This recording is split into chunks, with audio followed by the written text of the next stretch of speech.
My name is Martha Bennett. I'm 65 years old. I live alone in an old house on the outskirts of Chicago. My son Daniel canceled our Sunday plans 14 times in a row. Something came up with the guys. Golfing at the club. Rain check on dinner? Every single time, that was all. I roasted the chicken alone, wrapped it alone, and threw it in the trash the next morning. If this story feels familiar, hit subscribe right now, and tell me in the comments where you're watching from. If you give this a like, good luck is coming your way. Then one day, I found something he'd left behind on the kitchen table during one of his 5-minute visits. A folded brochure, glossy, warm photographs, assisted living community, a nursing home. He was planning to send me there and sell this house. The house I spent my whole life keeping. The house my husband and I paid off together. The house I raised him in. To my son, I wasn't a mother to be loved. I was a problem to be managed. That night, for the first time, I asked myself not as someone's mother, but as Martha Bennett, what kind of life do I actually want? And quietly, without saying a word to Daniel, I remarried. He didn't find out until the wedding photos went viral. By then, his own boss had already seen them first. Daniel called me, screaming, "Mom, are you out of your mind? That man is taking advantage of you." I answered him calmly, "The one who was being taken advantage of was me. I actually believed you loved me." There was a silence. Then he said, "Do you have any idea what this does to my reputation?" In that moment, I understood everything. It was never about the golf. It was never about the 14 Sundays. From the very beginning, I was never his mother. I was simply unfinished business. So what did I do next? The smell hit her first: rosemary, garlic, and the faint sweetness of browning skin. The chicken had been in the oven for 40 minutes, and the whole kitchen was warm with it. The kind of warm that only happens when someone has been cooking with intention, when they've salted and trussed and tucked sprigs of herbs beneath the skin with patient, deliberate fingers. Martha Bennett stood at the counter in her good cardigan, the slate blue one she saved for Sundays, and told herself it smelled wonderful.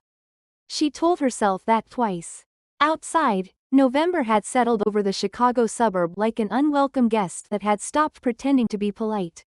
The maple in the front yard had surrendered its last leaves 3 days ago, and now its bare branches scraped against the side of the Victorian house whenever the wind changed direction. Which it did constantly, restlessly, as though it couldn't decide where it wanted to go. The sky was the color of old pewter. It had been that color since morning. The dining room held the kind of stillness that old houses accumulate over decades, not silence exactly, but a denseness to the air. A quality of the walls having absorbed too many quiet evenings. Martha had moved through these rooms for 31 years, first with Gerald, then without him, and she knew every sound the place made. The tick and settle of the floorboards in the hallway. The particular groan of the third stair. The way the kitchen radiator knocked twice before it found its rhythm on cold mornings.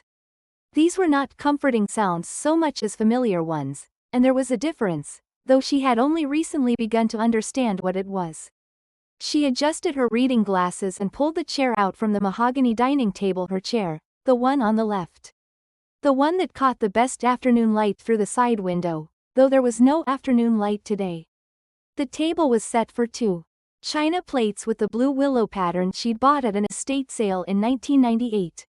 The silverware she polished on the first Saturday of every month. 2 linen napkins folded into simple rectangles because she'd never mastered the fancier folds. The empty chair sat across from her with the composed patience of furniture that had been waiting a long time. Gerald had sat in that chair for 40 years. She didn't look at it long. She'd learned that, too. The papers in front of her were organized into 2 neat stacks. On the left, the quarterly statement from her 401k. Its columns of figures printed in a font just small enough to require the glasses she'd only recently admitted she needed full-time. On the right, the Social Security Administration notice that had arrived on Thursday in its official government envelope, the kind with the blue eagle in the upper left corner that always made her feel, for just a moment, that something important was about to happen. She'd been a librarian for 34 years, and she still couldn't quite cure herself of the instinct to treat printed information with a kind of reverence, to smooth the pages flat before reading, to pay attention. She traced the numbers with one finger, not touching the paper, just hovering above it. The 401k was steady. She had been careful. Gerald had been careful, and together they had built something modest but real, a financial floor that held. The Social Security figure she had already committed to memory, but she read it again anyway. Matching it against the column of monthly expenses she kept in the small leather notebook she'd carried in her purse for 11 years. Mortgage paid off, had been since 2019. Utilities, groceries, prescriptions, the car insurance. The supplemental health coverage she'd added after Gerald's last hospital stay taught her what gaps looked like in practice. She ran through the arithmetic the way she always did, not because she was worried, precisely, but because the numbers were honest.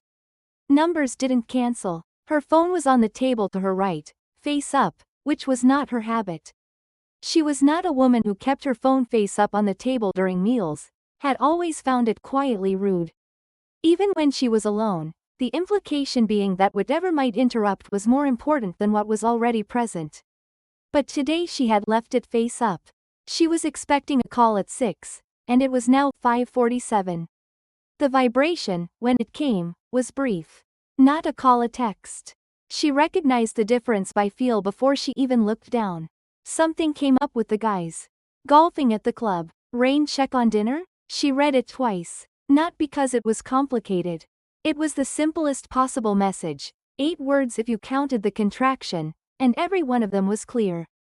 She read it twice because she was giving herself a moment to absorb it without letting her face do anything in particular, a skill she had developed gradually, without meaning to, the way you develop most useful skills by needing them repeatedly. The cursor blinked at the end of his message, waiting for her reply. She set the phone face down. In the oven, the chicken continued to brown, indifferent to the situation, filling the house with a smell that was now beginning to feel less like welcome and more like evidence of something. She thought about the onions she'd caramelized that morning, the stock she'd made from scratch the week before and kept in the freezer specifically for today. She thought about the tablecloth she'd ironed last night, which she had not ironed in at least 2 years before that. And the particular way that small act of preparation now felt, in retrospect, like something she should have known better than to do. She stood and walked to the oven, opened it, and checked the temperature without looking at the clock. The skin was golden. It would be ready in 20 minutes whether anyone came to eat it or not. The house settled around her, the radiator knocking twice in the hallway, finding its rhythm. Outside the kitchen window, the maple branches moved against the gray sky, restless and bare. Martha took the roast out of the oven and set it on the stovetop to rest. She folded her oven mitts with the same care she'd given everything else this afternoon, lining up the edges, pressing them flat, setting them on the counter beside the stove. Then she stood for a moment with her hands resting on the edge of the counter, not quite gripping it, just resting there. And she looked at the 2 plates on the dining table through the open doorway, and the empty chair, and the folded napkin that no one would unfold tonight. She had cooked this same meal on Sundays for as long as she could remember. It had been Gerald's favorite, and then it had become a kind of continuity. A thread she kept hold of through the years after he was gone, something to organize the week around. Daniel had loved it as a boy. He had come back for it as a man, at least for a while, at least on the Sundays when nothing else presented itself. She had told herself that was enough, that she understood how lives worked, how busy a person could become, how the priorities of a 42-year-old man in a city full of colleagues and clubs and opportunities were necessarily different from the priorities of a boy who'd needed her entirely. She had told herself a great many things. The silence in the house had a texture to it that she couldn't quite have explained to anyone who hadn't felt it not empty exactly, but weighted, as though the air itself carried the accumulated pressure of all the evenings that had been quiet in the same way. The house was warm. The radiator was working. The chicken smelled exactly as it should. And still there was something in the quality of the silence that was more like cold than like quiet. Something that settled against her regardless of the temperature. She pulled out the chair on the left, her chair, and sat down alone at the table she had set for 2. The blue willow plate across from her sat empty and precise in the fading November light. She did not, as it turned out, eat very much. The pharmacy on Elmwood Avenue smelled like antiseptic. And the particular synthetic lavender that discount candle companies used to suggest calm without achieving it. Martha had been coming to this pharmacy for 19 years, since before Gerald's first diagnosis, since back when her most regular prescription was a low-dose vitamin D supplement that her doctor had recommended almost as an afterthought. She knew the layout without looking, could navigate from the entrance past the greeting cards and the reading glasses display and the seasonal end cap of discounted Halloween candy still not fully cleared out, even in November, to the pharmacy counter at the back without thinking about it. The fluorescent light above the counter had been flickering for at least 6 weeks. She had noticed it the first time in late September, and it was still flickering now, a subtle rapid pulse that you stopped consciously registering after a minute. But that continued working on you anyway, a low-grade irritation in the peripheral vision. She'd thought more than once about mentioning it to the pharmacist, but each time she arrived, there was a line, and by the time she reached the counter she had already adjusted to it and forgotten she'd meant to say anything. Today the line was short, just one man ahead of her, heavy-set, in a bear's jacket, conducting a quiet argument with himself about whether his insurance covered the name brand. The counter pharmacist, a young woman named Deja whose name tag Martha had read enough times to remember it, was handling him with professional patience. Her expression calibrated carefully between sympathetic and firm. Martha held her Medicare card in one hand and her pill organizer in the other. The organizer was the kind divided into compartments by day of the week, each compartment snapping shut with a small decisive click. She had owned it for 3 years and had never once missed a day. She considered this a point of private discipline, not pride. Exactly, but the quiet satisfaction of a woman who had always understood that the management of small things was what made the management of large things possible.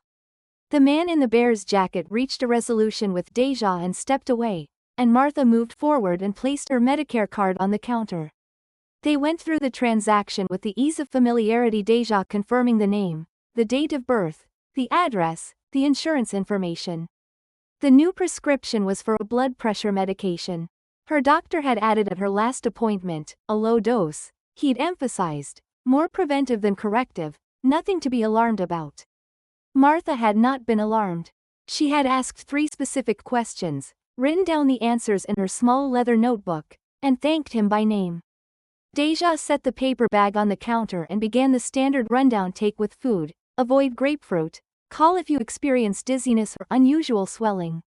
Then she paused in the practiced way pharmacists sometimes did, the slight shift in register that signaled a question slightly outside the transactional. Do you have someone who can help you manage this one? Deja asked. It's a new medication, and sometimes the first few weeks, it's nice to have someone checking in. Martha kept her expression pleasant and neutral, the expression of a woman who had been answering variations of this question her entire adult life and had long since learned to answer it cleanly, without the hesitation that invited follow-up. My son is coming over, she said. He checks in regularly. Deja smiled and thanked her, and Martha picked up the paper bag and her Medicare card and turned toward the exit. The automatic doors slid open. The cold outside hit her face like a flat hand. She sat in her car for a moment before starting the engine. The pill organizer was on the passenger seat, and she set the new prescription bag beside it and looked at both of them for a few seconds without moving. Then she started the car and pulled out of the parking lot. It was the 14th Sunday. She had not been counting with the intention of it becoming a count. The first 3 or 4 cancellations she had simply noted and set aside in the way you set aside the minor disappointments of navigating other people's busy lives.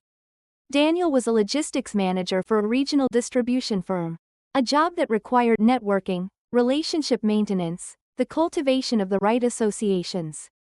She understood that. She had always understood the infrastructure of professional ambition, had watched Gerald navigate it for decades, had supported it with quiet competence from the background. She had never expected to be someone's priority over career. But somewhere around the 7th or 8th Sunday, she had begun to notice that she was keeping track. Not writing it down, not obsessing, just noticing, the way you notice. A particular sound that keeps recurring in a house until you start to wonder whether it was always there or whether something has changed. By the 14th Sunday, the count had its own weight. She drove home along the familiar route, past the cemetery where Gerald was buried and the elementary school Daniel had attended and the diner they used to stop at after Sunday church. When Daniel was young enough to order chocolate milk without anyone thinking anything of it. The diner had changed hands twice in recent years. It was a ramen restaurant now, which she had nothing against, but she always noticed it. At home, she set the prescription on the kitchen counter beside a stack of envelopes. She hadn't opened yet. Mostly what arrived in her mailbox these days was the kind of mail that required a decision she had been postponing. She'd get to them. She always got to them. She poured herself a glass of water and stood in the kitchen and thought about calling Daniel. She picked up the phone. Found his contact. Pressed call. It rang once. Then twice. Then a brief pause, the small mechanical hesitation of a phone being looked at. A decision being made, and then voicemail. The recorded voice she had listened to enough times that she'd stopped hearing it as his voice and had started hearing it as the sound of being redirected. She waited for the tone. Daniel, she said, and then she stopped, because she had intended to say something specific and now couldn't locate it. What she had planned was a normal message that she'd picked up her prescription, that the doctor said everything looked fine. That she'd be home all evening if he wanted to stop by for leftovers. What came out instead was the version of that message that didn't try to make itself easy to receive. Daniel, please just. She stopped again. The kitchen was very quiet. Call me back. She lowered the phone and held it against her sternum for a moment, looking at the window above the sink, which was dark now, showing only the reflection of the kitchen light and her own face in it, pale and still, the reading glasses pushed up on her forehead where she'd forgotten them. She had told the pharmacist her son was coming over. She set the phone on the counter beside the prescription bottles. Then she organized the letters into a neater stack, aligning the edges, and left them there, and went to put her good cardigan away. The house was warm. The radiator in the hallway had found its rhythm. And on the kitchen counter, 2 orange prescription bottles stood side by side in a pool of overhead light, and beside them, the phone she had placed face down. Outside, November tightened around the house. The branches of the maple moved against the gray dark, bare and restless and unmistakably alone. The invitation came on a Wednesday, which was unusual enough that Martha read the text 3 times before accepting it at face value. Mom, company mixer downtown Friday. Thought you might enjoy getting out. Dress nice. I'll pick you up at 7. She had not, in fact, expected to enjoy it. But she had dressed carefully anyway. The charcoal wool dress she wore to Gerald's retirement dinner, still hanging in the same place in the closet, still fitted the same way, and when Daniel's car appeared in the driveway at 7:02. She had been standing in the front hallway with her good coat already on, her clutch bag in both hands, wearing the particular expression of a woman who has been waiting and does not intend to show it. The lounge was in the West Loop, a neighborhood that had changed entirely since the years when she'd known it as the place you drove through rather than to. Now it had the polished, deliberate energy of somewhere that had decided to be fashionable and had the money to sustain the decision. The restaurant had exposed brick and amber light and the kind of noise-layered conversation, soft jazz from invisible speakers. Glassware that suggested a room full of people who felt comfortable being seen. Daniel moved through it immediately and with ease. The ease of someone for whom rooms like this were a kind of habitat. He put his hand briefly at the small of her back as they entered, steered her past a cluster of people near the door, and then began scanning the room with the quick deliberate look of a man locating his people. My boss is here somewhere, he said. And the Kellerman account. I need 5 minutes with both of them. Of course, Martha said. He spotted someone across the room and his face shifted into the expression she recognized as his professional face, open, confident, slightly louder than his real self, and he turned to her and said, "Hang tight, I'll introduce you," and moved away before the sentence was finished. She found a stool at a low table near the windows and sat with her clutch bag in her lap and her coat folded over her arm and watched the room move around her. A server appeared and she ordered sparkling water. The jazz from the speakers was a standard she recognized, Autumn Leaves, the Coltrane version. And she held on to that, something to attach herself to while she found her footing in a room where she didn't know anyone. Daniel reappeared 20 minutes later with his boss beside him, a man in his 50s named Richard Holt, trim and silver-haired, who shook her hand with both of his and smiled the way people smile when they've been told to be warm. "This is my retired mom," Daniel said, not unkindly, with the half-turned posture of a man still attending to the room around him. "She was a librarian." Richard Holt said that was wonderful, that libraries were such an undervalued institution. And he said it exactly the way people say things they believe to be inoffensive and slightly complimentary and don't expect to be pressed on. Martha thanked him and meant it less than she showed. Then Daniel's attention pulled toward the far side of the room, a hand raised in greeting, someone calling his name, and he said, "Excuse me just 1 second, and went away again, and Richard Holt smiled at her once more and drifted after him, and she was alone. She pulled the stool slightly closer to the low table and set her clutch bag on the surface in front of her so she had something to arrange. She adjusted the clasp, straightened it, adjusted it again. The amber light made everything look warmer than it was. She watched Daniel across the room. He was laughing now, genuinely laughing, the real version that she knew from his childhood. The one that narrowed his eyes, and he was standing with 3 men about his age in that comfortable loose cluster of people who had history with each other, who'd played golf together enough times to have a shared language of jokes and references and shorthand. She knew what that looked like. She had spent 34 years watching patrons at the library arrange themselves the same way. The people who belonged and the people who were adjacent to belonging. She was adjacent. It wasn't a new feeling. It was only a newly clarified one. The way a photograph that has been slightly blurry comes into focus not because anything changes, but because you finally hold it far enough away from your face to see it whole. She was watching Daniel when she saw him reach into the inner pocket of his jacket and remove something of folded paper, glossy on one side the way a brochure is glossy. The kind that is printed in full color to look reassuring. He unfolded it briefly, just enough to confirm something to himself, and then refolded it and slid it into his briefcase, which was propped against the legs of the table beside him. She hadn't been meant to see it. He hadn't been looking at her.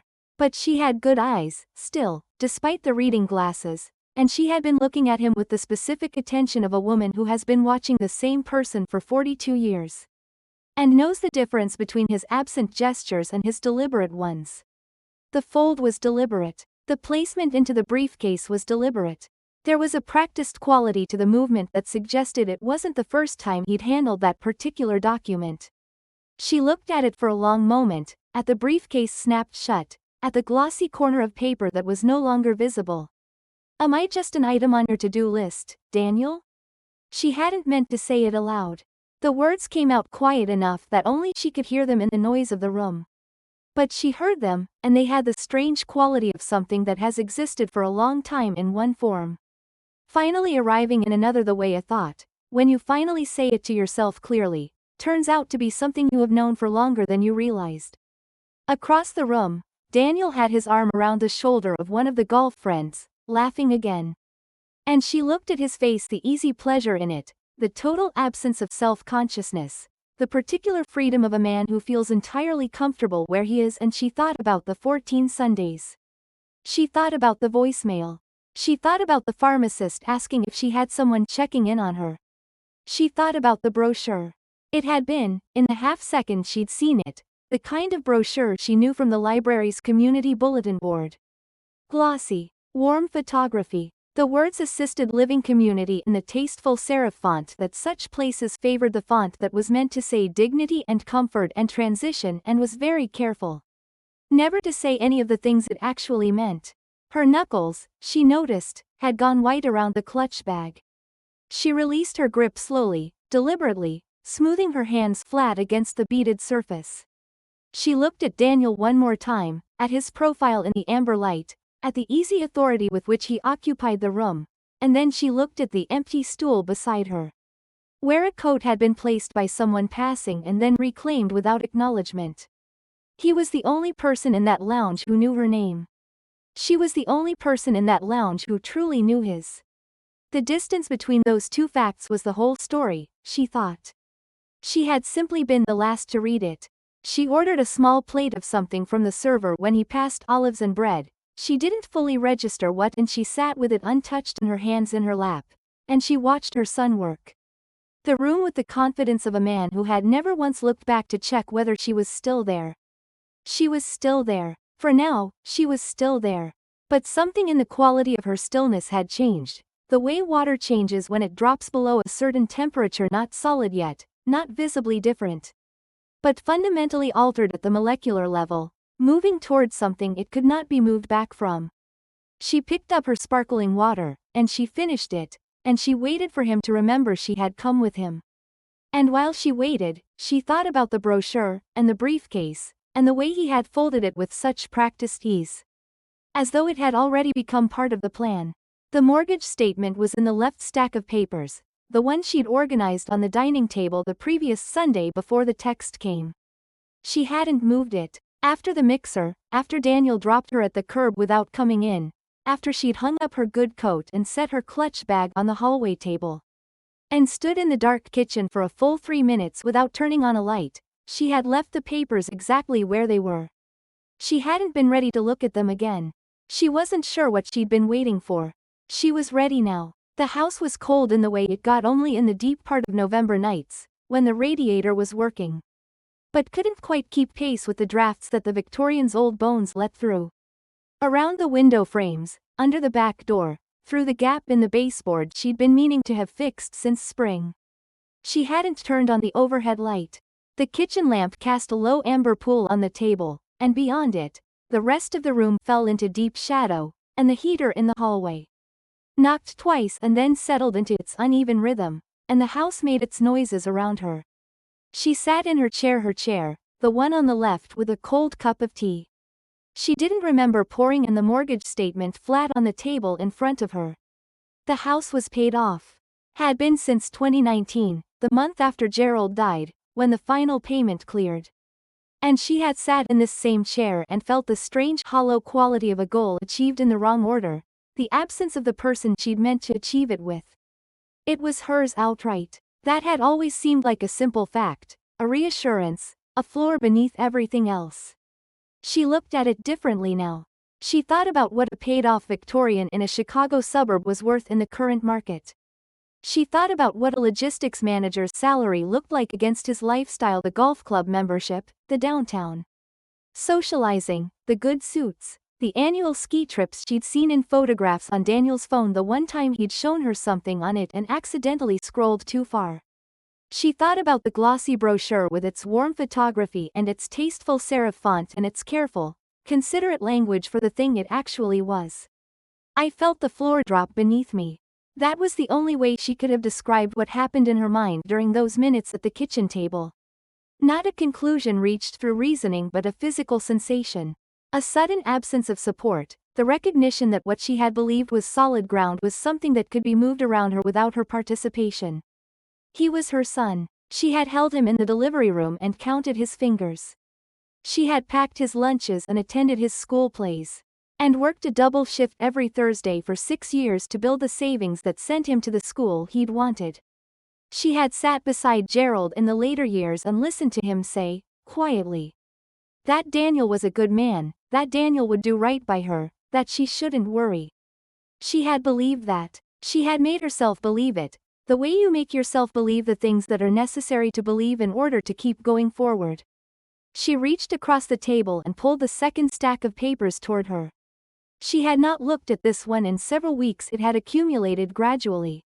The kind of low-priority pile that forms when you are managing the daily requirements of living alone, and the paper that doesn't require immediate action gets stacked to the left of the paper that does.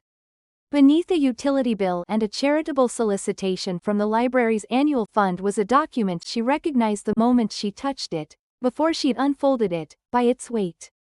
And the quality of the paper, the stiff legal grade that she associated with Gerald's estate papers, with the mortgage, with the documents. That meant something had been decided or was being proposed. She unfolded it slowly. It was a draft. She could tell by the watermark the word draft printed diagonally across each page in pale gray letters. The kind of document that had been prepared by someone who intended to present it but hadn't yet. It was a will. Her name was at the top, in the style of a legal document, and Daniel's name appeared in the first substantive paragraph. She did not read every word immediately. She read the first page the way she had learned to read complicated documents top to bottom, slow enough to register the structure before attending to the content. Noting the headings and the section breaks, locating the parts that would carry the most weight. The house appeared in Section 2. Her 401k in Section 3. The language was standard, careful, the language of an attorney who understood how to make a thing look inevitable. He had left it here during his last visit. 5 weeks ago, the last time he'd come inside the house, not for dinner. Not for more than 20 minutes, a brief stop to pick up a box of Gerald's old tools he'd asked to borrow. He must have set it on the table while she was in the kitchen getting him a glass of water that he'd asked for and not drunk. He must have forgotten it was there. Or he had placed it deliberately, which was a thought she set aside because she was not yet ready to go where it led. She read the second page. I am not a burden to be managed. She said it to the empty kitchen, to the cold cup of tea, to the heater that knocked in the hallway, and to the shadows at the edges of the amber light.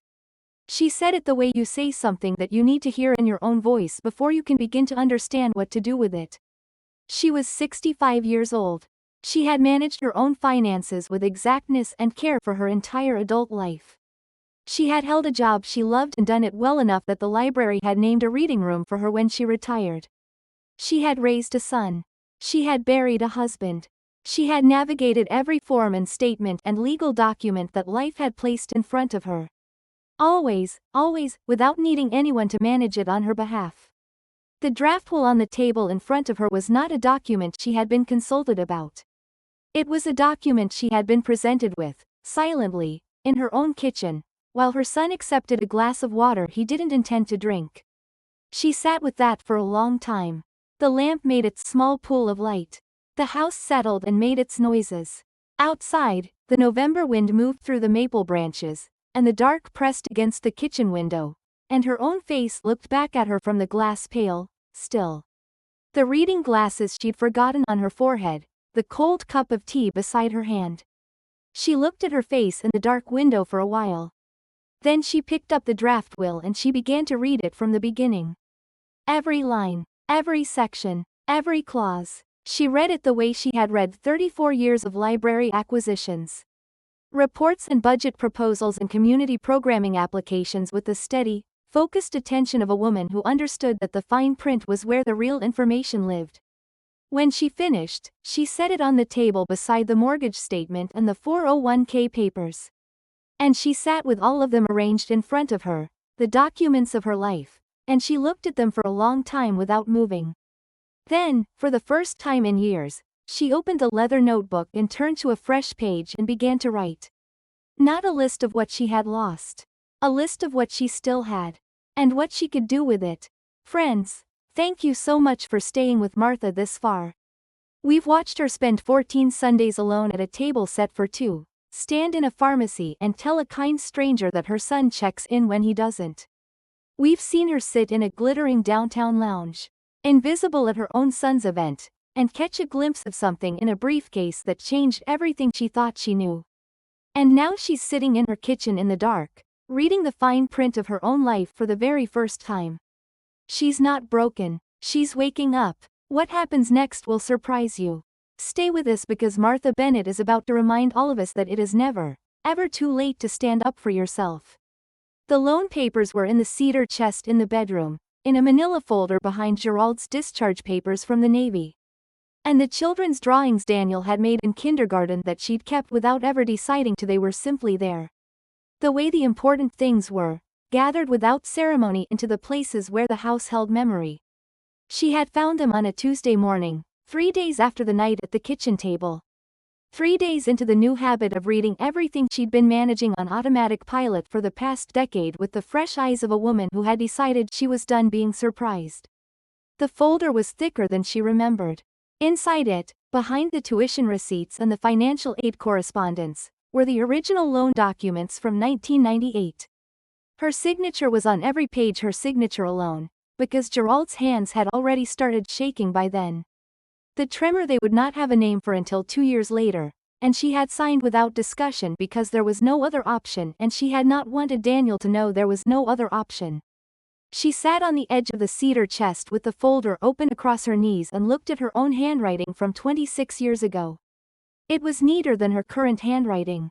More deliberate. The penmanship of a younger woman who had not yet learned to write fast because there was always more to sign. She remembered the morning she'd signed them. She had not told Daniel the full situation, that the financial aid had fallen short by more than they'd budgeted, that the gap was significant, that she and Gerald had sat at this same kitchen table for 3 evenings running the numbers until they were certain about what they needed to do. She had not told him because he was 18 and he was brilliant and he was going to the school he deserved. And there was no reason for him to begin that chapter with the weight of what it had cost. She had wanted him to walk through those doors clean. She had worked the double shifts on Thursdays for 6 years afterward. Reference desk until noon, then the cataloging room in the afternoon.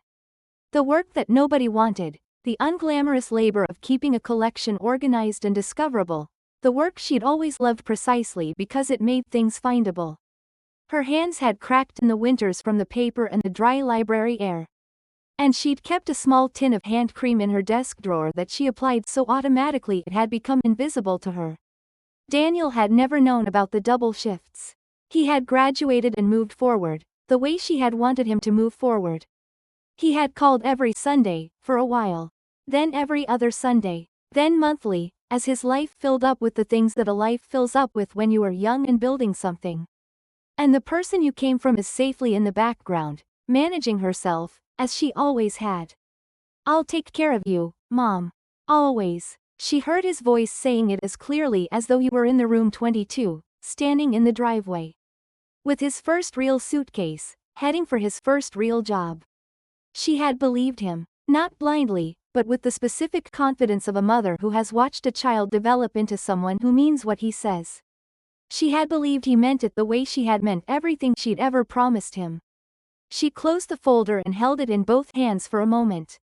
Then she looked at the silver-framed photograph on the nightstand beside the cedar chest. Gerald, Daniel, herself, taken at Daniel's college graduation, a bright May afternoon. The three of them squinting into the sun and laughing at something a stranger had said.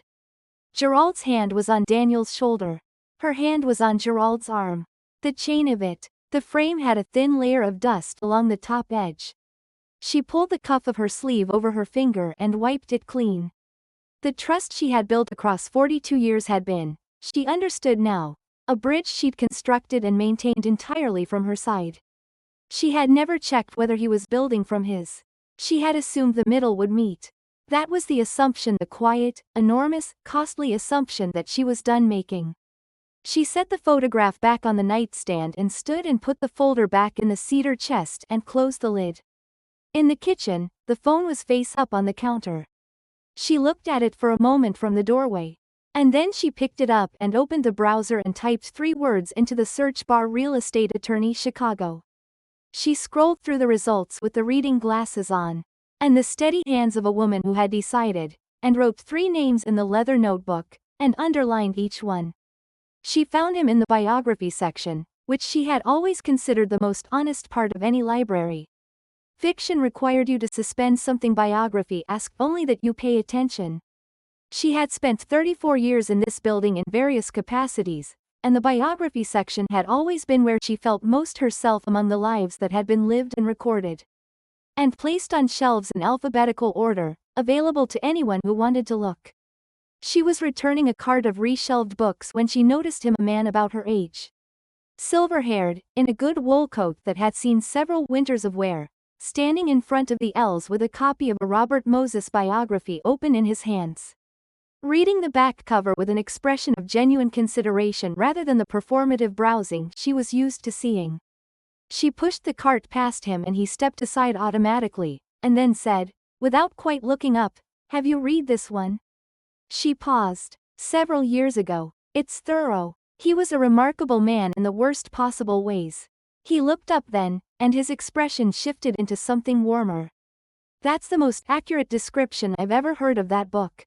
His name was Robert Miller. Retired structural engineer, he told her over coffee at the small Cafe 2 blocks from the library that she had been walking past for a decade without ever going in. He was a widower, had been for 4 years, with a daughter in Madison and a house in Oak Park. That, he said, felt like a building he maintained rather than a place he lived. He said this without self-pity, in the matter-of-fact way of someone who had examined the thing clearly and called it what it was. He asked about her day and then listened to the answer. Not the polite listening of someone waiting for their turn, but the real kind. He asked follow-up questions. He remembered things she'd said 2 sentences earlier and connected them to things she said later. He laughed in the right places. She had forgotten what that felt like. Not forgotten it as an abstraction, but forgotten the specific physical quality of it, the way it loosened something across the shoulders. The way it made you sit slightly differently in a chair. She laughed twice during that first coffee. On the walk back to the library, she tried to remember the last time she'd laughed before that and couldn't locate it with any confidence. They began meeting on Tuesdays and Thursdays. The cafe, then the library's reading room, then a long walk along the lakeshore when the weather allowed. He told her about engineering the particular satisfaction of a structure that bore its load correctly. The way a well-designed thing was almost invisible because it worked so completely. She told him about cataloging, about the logic of making knowledge findable, about the 34 years of watching people come to the library, looking for one thing and discovering they'd needed something else entirely.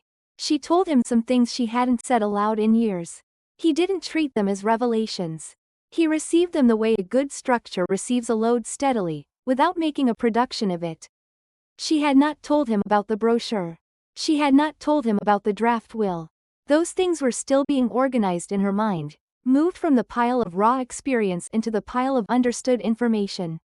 And she wasn't ready yet to speak them in full sentences. But she told him, one afternoon over tea, that she was making some changes. Good changes? He asked. Necessary ones, she said. Which I think might be the same thing. He nodded as though that made complete sense. She appreciated that. The real estate attorney's name was Patricia Huang, and she had an office on Michigan Avenue, with a view of the river and the kind of organized desk that Martha recognized as the desk of someone who genuinely managed information rather than someone who performed the appearance of managing it. Patricia was 50, direct, with a quality of focused attention that Martha found immediately trustworthy. They met on a Wednesday afternoon. Martha had prepared leather notebook open to the relevant pages, mortgage documentation in a folder, the 401k statements, a list of questions organized by priority. Patricia had reviewed the property records beforehand and confirmed the full picture in the first 10 minutes. The house was Martha's, outright, in full, with no liens and no competing legal claim of any kind. No one can touch it without your signature, Patricia said. Not now, not ever, unless you put that signature on a document. Martha wrote that down verbatim in the leather notebook. The property listing agreement was a standard document. Patricia walked her through every section. And Martha asked 3 questions and understood the answers to all of them. She signed at the bottom with the steady, deliberate hand she'd always had for documents that mattered. After the meeting, she sat in her car outside the office building for a few minutes, watching the foot traffic on Michigan Avenue, people with briefcases and shopping bags and coffee cups, moving through the cold with the purposeful efficiency of a city that didn't slow down for the weather. She thought about the 42 years she'd managed from the background, reliable and present and never a problem. She thought about the Sunday dinners and the double shifts and the signatures on documents she had not been consulted about. Then she drove home and went directly to the filing cabinet in the study. It took her 3 hours. She moved methodically through every account, every record, every document with her name attached to it. The 401k was her primary task. She had researched the transfer process online in careful detail. Before beginning, had written the steps in the notebook and checked them off one by one. The transfer itself took less time than the research had. When the confirmation email arrived, she sat with it on the screen for a moment. The account balance sitting in the new private account in plain black figures, and felt something shift in her chest that she couldn't have named precisely, but that had the quality of a floor becoming solid again. She printed the confirmation and filed it. Then she went to the kitchen and retrieved the assisted living brochures. She'd found 2 more in a jacket pocket from the mixer, glossy and warm, photographed and carefully optimistic, and she fed them one at a time into the small shredding machine she kept under the desk. The machine was loud in the quiet study. She didn't mind. "I am taking my name back," she said quietly, to no one, to the room, to whatever version of herself had been operating on the old assumptions. She said it once. It was enough. She sat for a moment in the desk chair, in the house that was hers, that had always been hers, that she had built and paid for and lived in, and would now be deciding what to do with herself, on her own timeline, without anyone's management. Then she stood and went to call Robert and suggest that next Tuesday, instead of the cafe, they go for the longer walk. Part 7. The lake house belonged to Robert's college friend, a small cedar-sided place on a peninsula in southern Wisconsin. The kind of property that had been in a family long enough to show it, the deck weathered to silver, the interior warm with the particular smell of old wood and wood smoke and the faint mineral trace of lake water that penetrated everything near the shoreline. It was the first week of December, and the lake itself had gone still and pewter-colored, the same shade as the November sky over Chicago, but here it felt different, intentional, quiet, earned. They had driven up on a Friday morning, Robert and Martha, with a cooler in the backseat and the specific lightness of people who have decided something and are now simply allowing themselves to live inside the decision. She had told him, during the drive, about the brochure, about the draft will, about the 14 Sundays and the pharmacist, and the way she had looked at her own face in the dark kitchen window and finally seen the whole picture at once. She told it plainly, the way she'd learned to tell things that needed to be told without decoration or apology. He listened to all of it without interrupting. When she finished, he was quiet for a moment, watching the highway ahead. "You deserve a great deal better than what you've been getting," he said. "I know that now," she said. The ceremony was arranged with the same quiet simplicity as everything they did together. Robert's daughter Claire drove down from Madison on Saturday morning. A civil officiant Robert knew from his Oak Park years drove up from Illinois. They stood in front of the stone fireplace with the lake visible through the wide window behind them, and they said the things that needed to be said, and they meant them. Claire had a good camera, and she found the moment she was looking for, the two of them laughing at something unrehearsed. Their faces entirely unguarded, the lake and the cedar walls and the winter light behind them. She posted it that evening with 3 sentences and a simple title: "True Love at 65. My father finally found his match." By Sunday morning it had traveled far beyond Claire's network. Martha and Robert were at the lake house kitchen table when Claire showed them the numbers climbing on her phone. Martha watched them with the detached interest of someone observing a world she'd always known existed but had never quite lived inside. She read Claire's caption again, quietly, and felt something move through her chest that she didn't try to name. They drove back to Chicago on Monday. The knock came on Tuesday evening, just after 6. Martha was in the study, organizing the last of the financial records into the new filing system. She'd established everything labeled, everything in order, the kind of organization that had always given her the particular satisfaction of a woman who understood that clarity was its own form of power. She heard the knock and recognized it before she reached the door. The specific rhythm of a fist that had grown up in this house and knew exactly how hard to hit to be heard. She did not rush. She set down the folder she was holding, smoothed the front of her cardigan, and walked down the hallway at her own pace. Past the radiator that knocked twice and found its rhythm, past the photographs on the wall that she had decided to take with her and the spaces where others had already come down. She reached the front door and stood for a moment with her hand on the handle. Then she opened it. Daniel stood on the porch in his good coat, the one he wore to the office, his face carrying the particular expression of a man who had rehearsed what he was going to say and was now finding that the rehearsal hadn't adequately prepared him for the reality of his mother. Standing in her own doorway, calm and unhurried, looking at him with clear eyes. The cold came in around him. Behind him, the bare maple branches moved against the dark sky. "Mom." His voice was tight, controlled, the voice of a man holding something back by effort. "Are you out of your mind?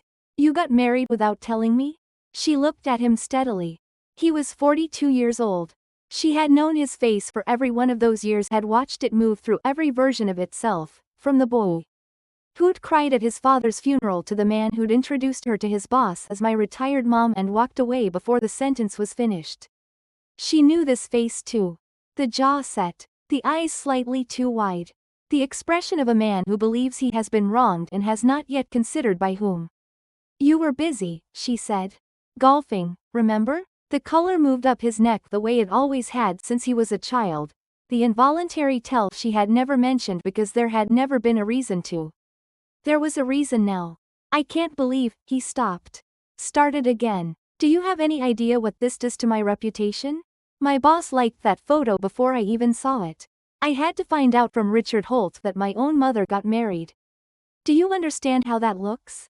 The word landed in the cold air between them and stayed there. Reputation. Not are you happy, Mom? Not I wish you had told me. Not even the anger of someone who felt excluded from something that mattered to them. The anger of a man whose professional image had been inconvenienced. The anger of someone who had looked at a photograph of his mother laughing on her wedding day and had thought, first and only, about himself. She had known, in some part of herself, for a long time. The brochure had confirmed it. The draft will had confirmed it. But hearing the words spoken aloud, watching him stand on her porch in his good coat and make the case for his own embarrassment while she stood in the doorway of the house. He had planned to sell. There was something final about it. Not painful, final, the way a door sounds when it closes on an empty room. Finally, she said quietly. Now I know exactly what I was worth to you. He opened his mouth. She watched him search for the response that would reframe what he'd said, that would walk it back. Without conceding it, the way he had always been able to talk his way to the center of any room. She had watched him do it his entire adult life and had admired it, once, the fluency of it, the ease. She didn't wait for him to find it. She took one step back from the door. Today, the paperwork protected me instead of erasing me, she said. And she closed the door. She stood in the hallway and listened. The cold from outside pressed against the frame. The maple branches moved and scraped against the side of the house, the sound she had heard 10,000 times from inside these walls. The radiator knocked in the hallway and found its rhythm. From the porch, nothing. No second knock. No retreating footsteps, not immediately, just the silence of a man standing on the other side of a door that had not opened the way. He expected it to, in front of a house that was no longer his to walk into. With the particular stillness of someone encountering, for the first time, a consequence they had not planned for. She reached over to the keypad on the wall, the new electronic lock she'd had installed 3 weeks ago. The code she had set herself and written on the small white card in the leather notebook, and she entered the new sequence. The lock engaged with a small, clean click. She stood for a moment longer in the hallway, in the house. That was hers, that had always been hers, that she had built and paid for and was now in the final stages of passing on to its next chapter. The folder she'd been working on was still on the study desk. The filing was almost done. Robert was expecting her call at 7. She thought about the porch. She thought about the expression on Daniel's face when she'd closed the door, not the anger. But the moment just before it, the split second when something shifted in his eyes, when the rehearsed version of this conversation met the actual version and found them entirely incompatible. She hoped, with the specific and complicated hope of a mother who had not stopped being one, that he would stand there long enough to feel the full weight of it, not as punishment, as information. The same information she had been absorbing, slowly and at great cost, for 14 Sundays in a row. The lock held. The house was quiet. The radiator found its rhythm. She went back to the study to finish the filing. Arizona arrived like a different planet. She had not been south of Missouri in 11 years, had not been anywhere warm in the winter in longer than that, and the first morning she stepped out onto the patio of the small rented house outside Tucson, she stood for a full minute without moving, simply taking it in. The light here was a different kind of light, clean and direct and without the gray hesitation of the Midwest. The kind of light that didn't apologize for itself. The desert stretched in all directions in shades of amber and rust and the particular dusty green of things that had learned to survive without much water, and above it all, the sky was a blue so complete and uninterrupted that it seemed almost architectural, like something that had been deliberately designed. She had brought 2 suitcases. The house was furnished. That was all she had needed.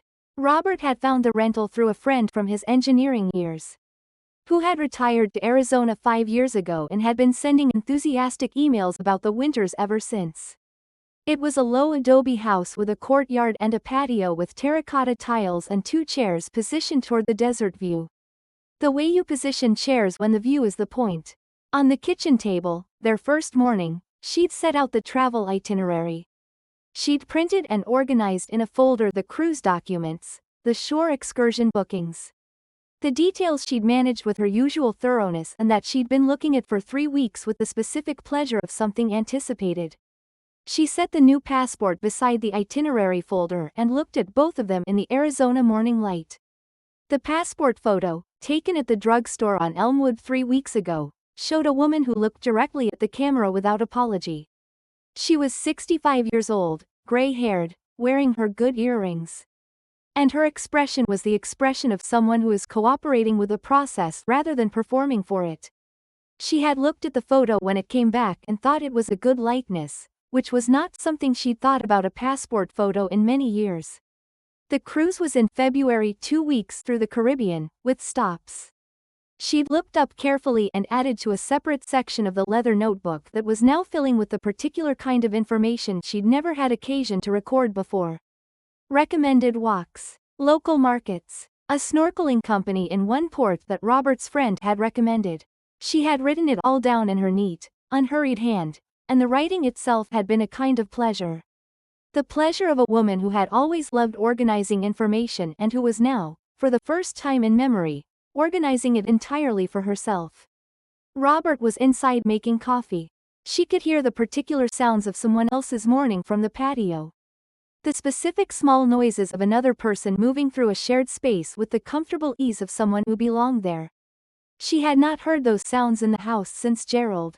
She had thought, in the years since, that she had adjusted to their absence, had built her routines and her mornings around the silence. She had not known what she was adjusting to until she heard those sounds again and felt something return that she hadn't known was missing. She thought about Daniel sometimes, in the way you think about a long-term weather system that has moved on, not obsessively, not with grief, but with the occasional awareness of something that had occupied your atmosphere for a long time and now had shifted. She had not spoken to him since the phone call at the lake house. He had sent 2 text messages in the weeks following, one cold, one slightly less cold, both fundamentally concerned with logistics she was no longer managing. She had read both and responded to neither. His boss had sent her a brief, warm congratulatory message through Claire's social media account, which she had appreciated. She had responded to that. There was no pleasure in it, the distance from Daniel. She wanted to be clear about that, at least in her own mind.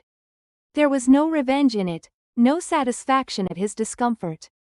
None of the dark gratification she might have expected to feel after years of accumulated small erasures. What she felt, when she thought about it clearly and without the weight of what she had believed she should feel, was something quieter than that. Something closer to the feeling of a very long book finally resolved, not a happy ending exactly, but a true one.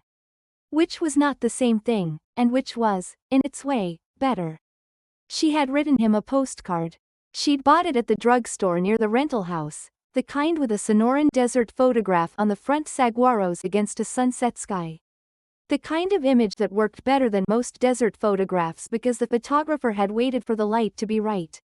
She had written on the back in her clear, even hand, "I've stopped waiting for you.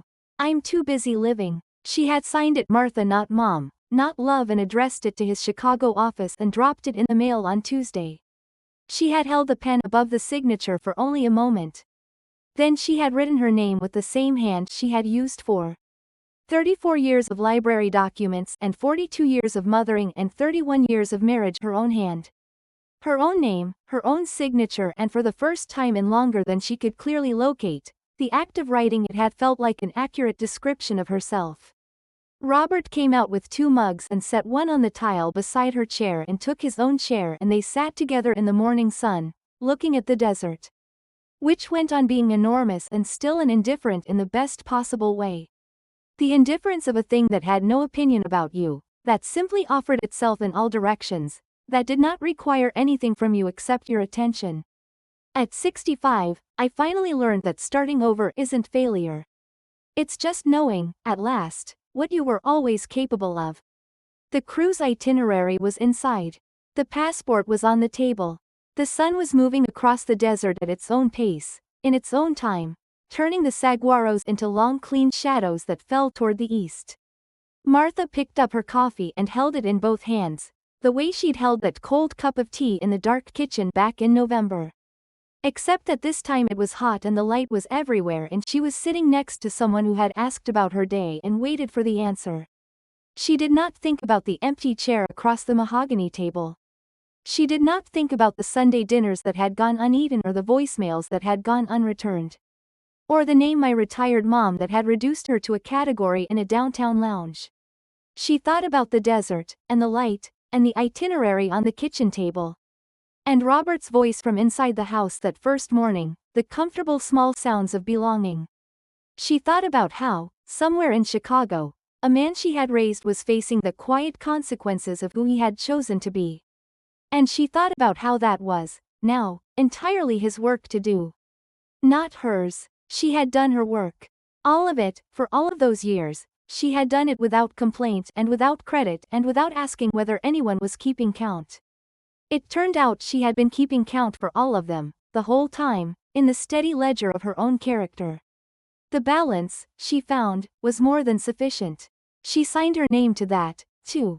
Friends, how did you find today's story? I've been sitting with Martha's story for a while now, and I have to tell you it's one that stays with you. Not because it's dramatic in the loud, explosive way of some stories, but because it's true in a quiet, bone-deep way. The kind of story where you find yourself nodding along and thinking, I know someone like that. I've felt something like that.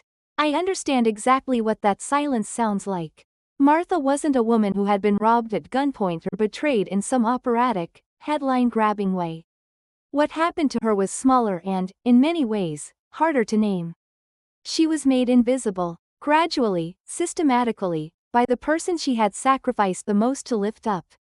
She was planned around rather than loved. And the remarkable thing, the thing I want to sit with for just a moment, is that she didn't become bitter. She became clear. There's a lesson in that.